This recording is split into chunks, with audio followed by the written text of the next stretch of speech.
আচ্ছা, হঠাৎ কি তোমাদেরও আমার মতো মিষ্টি খেতে ইচ্ছে করছে? তাহলে আর দেরি কেন, ঘরে থাকা সামান্য উপকরণ দিয়ে খুব সহজে বানিয়ে নাও এই রসালো মিষ্টি।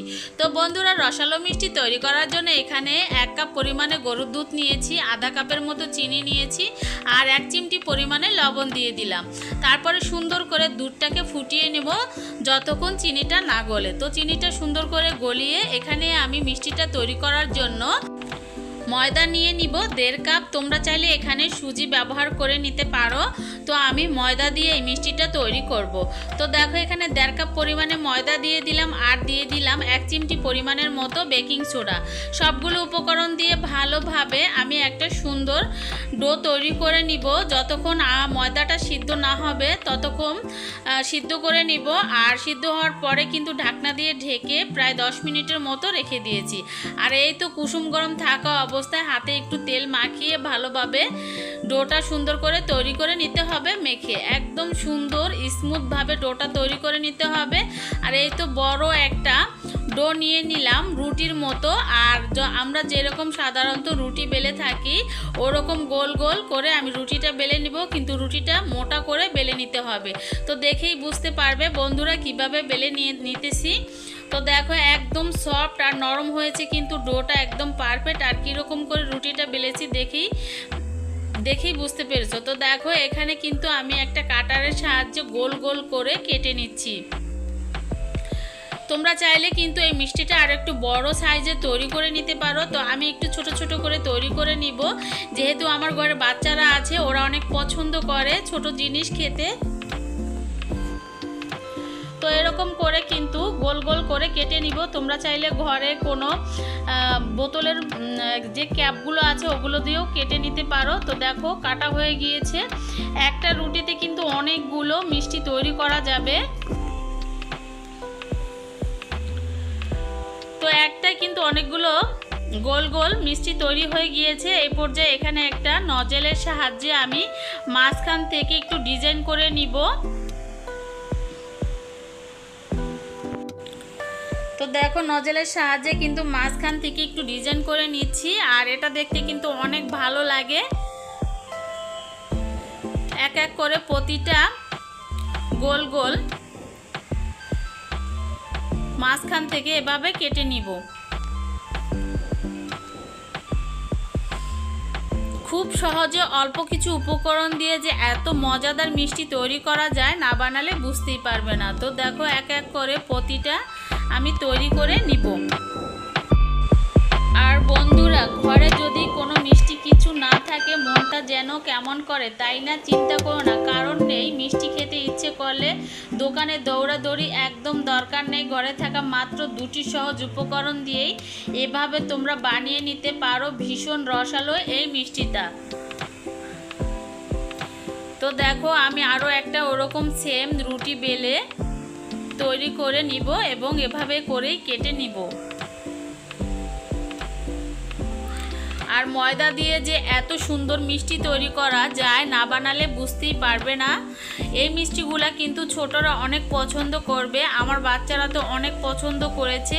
আমি বানানোর সাথে সাথেই ওরা কিন্তু একদম শেষ করে ফেলেছে।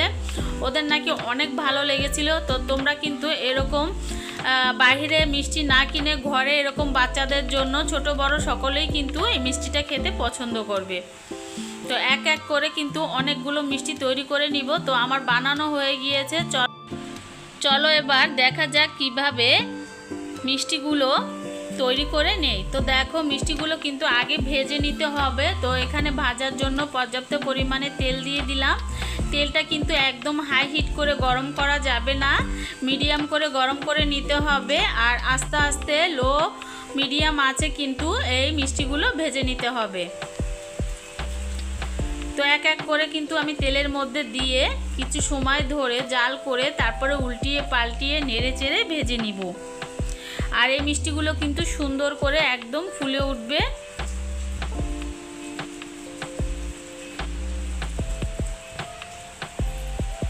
আর এটা কিন্তু একদম রিংয়ের মতো হয়েছে।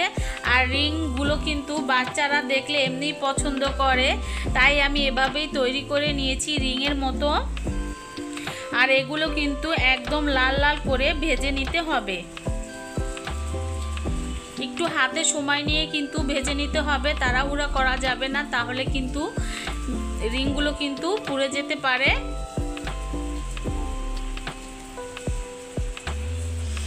ভিতরটা একদম নরম আর তুলতুলে হবে, মুখে দিলেই একদম মিলে যাবে। বাড়ির তৈরি মিষ্টি কিন্তু ছোট থেকে বড়রা সবাই কিন্তু অনেক পছন্দ করবে, আর বিশেষ করে ছোটরা তো এটা খেলে আর একটার জন্য বায়না শুরু করে দেবে। তো দেখো এক এক করে আমি কিন্তু এভাবে মিষ্টিগুলো মানে এই রিং মিষ্টিগুলো ভেজে নিব।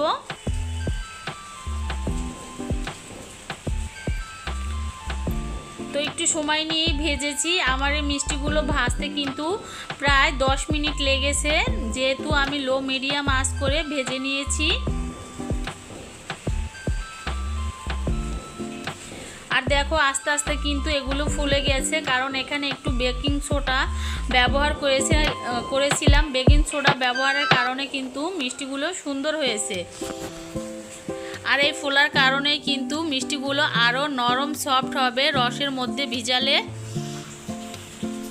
তো দেখো নেড়ে চেড়ে একদম লালচে করে ভেজে নিব। তো দেখো লাল লাল হয়ে গিয়েছে, এখন কিন্তু তুলে নিতে হবে তেল থেকে, আর তেলটা সুন্দর করে ঝরিয়ে নিতে হবে। আর এই গরম থাকা অবস্থায় কিন্তু শিরার মধ্যে দিতে হবে। তো আমি কিন্তু শিরাটা তৈরি করে নিব।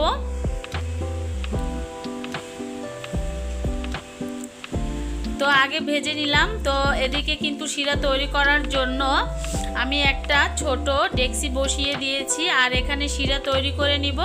শিরা তৈরি করার জন্য এখানে আধা কাপের মতো আমি চিনি ব্যবহার করব।